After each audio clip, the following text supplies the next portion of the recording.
नमस्कार, आप देख रहे हैं मजदूरों का सहारा और मैं हूं आपके साथ हेमंत चौहान। आइए रुक करते हैं आज की खास खबरों की ओर। प्रयागराज बार एसोसिएशन बारा तहसील प्रयागराज उप जिलाधिकारी के पारा के खिलाफ अधिवक्ताओं का धरना प्रदर्शन, जिलाधिकारी से ट्रांसफर की मांग, लगाया भ्रष्टाचार का आरोप। संवाददाता विजय विश्वकर्मा प्रयागराज से।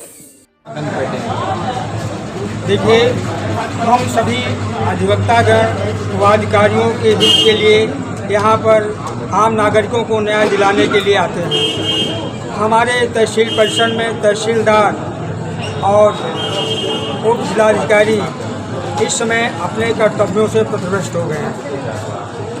तहसीलदार का आचरण और उनकी न्यायिक प्रक्रिया बेहद ही असंतोषजनक है। उप जिलाधिकारी के यहाँ जो संक्रमणी के मुकदमे हुआ करते हैं, जो संशोधन के मुकदमे हुआ करते हैं और अन्य 80 की पत्रावलियाँ हैं,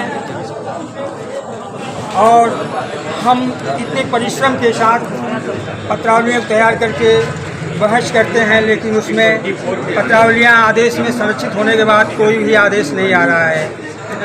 बार बार पत्रावलियों को आदेश में सुरक्षित पत्रावलियों को तिथि पर नियत की जाती है, और इस तरह से जब हम आम नागरिकों को न्याय नहीं दिला पाएंगे तो हम अपने कर्तव्य में विमुख हो जाते हैं, और हम नागरिकों के प्रति क्या जवाबदेही हमारी बनती है, मैं क्या जवाब दूं, क्योंकि यहाँ पर तहसीलदार और उप जिलाधिकारी के बीच में सामंजस्य नहीं है। सबसे बड़ा बिंदु ये है, सामंजस्य न होने की वजह से, उनके बीच खींचतान होने की वजह से हमारे आम नागरिकों को न्याय नहीं मिल पा रहा है।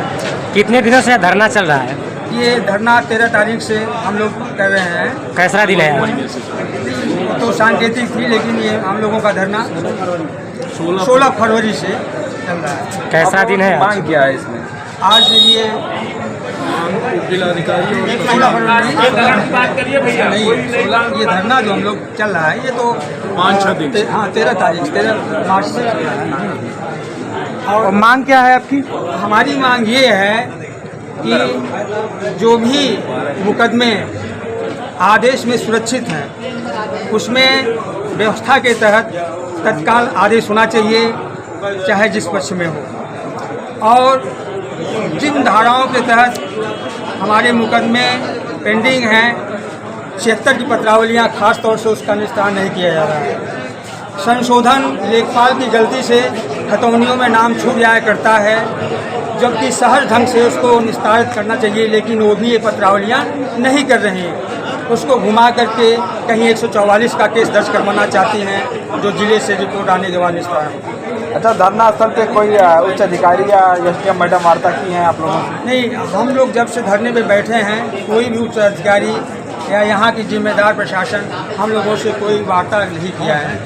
इस तरीके से कितने दिनों तक आप लोगों का ऐसे हम लोग तो आम नागरिकों को न्याय दिलाने के लिए, इनके अंदर व्याप्त भ्रष्टाचार को दूर करने के लिए किसी हद तक भी रह सकते हैं, और जब तक हमें न्याय इंसाफ नहीं मिलेगा, हमारे अधिकारियों को, हमारे अधिवक्ताओं को इंसाफ न्याय नहीं मिलेगा, तो ये चलता रहेगा। क्योंकि हमारा जो संगठन है ये संवैधानिक संगठन है। संविधान की धारा 19C के अंतर्गत एक संघ और संगठन बनाने की शक्ति हमें संविधान ने प्रदान किया है।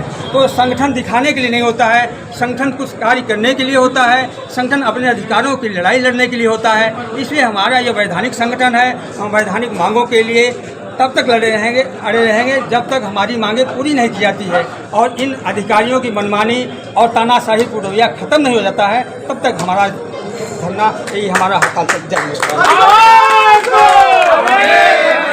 जब अधिकारियों का बहुत लंबे अरसे समय से किसी एक जगह पर जमाव हो जाता है, तो जैसे जल दूषित हो जाता है, बहता हुआ जल तो निर्मल होता है, लेकिन रुका हुआ जल में गंदगी बदबू आ जाती है, कीड़े पड़ जाते हैं। हमारे इसमें अधिकारियों की उपस्थिति बहुत लंबे समय से चल रही है, इनका स्थानांतरण किया जाना आवश्यक है, क्योंकि उनके अंदर भ्रष्टाचार व्याप्त है। परिचय आपका?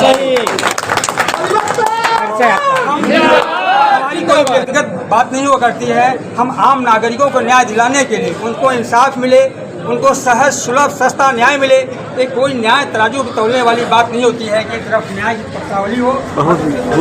इस खबर में बस इतना ही। देश दुनिया की तमाम खबरें पाने के लिए बने रहिए मजदूरों का सहारा किस्सा।